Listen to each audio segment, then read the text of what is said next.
सूखा सूखी ठीक लागता बुलाई उनको के हमार हर एल्बम में आप लोग करा के देखले बनी बोला अइबू कि ना अइबू आइए निशा दुबे से बजोड़ ताली बजाओ ये सोनू जी।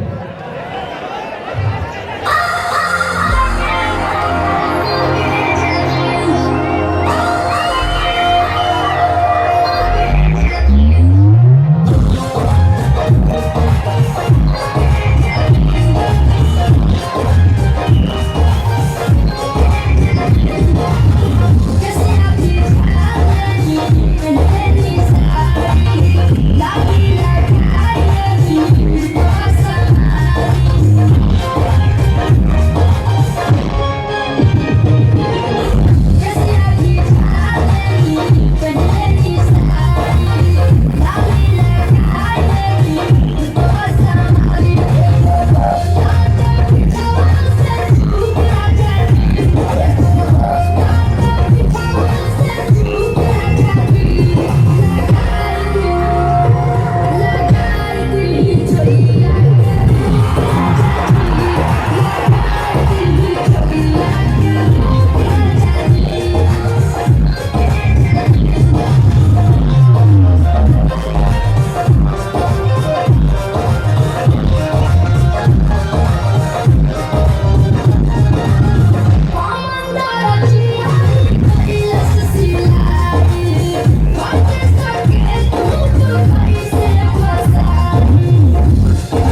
हेलो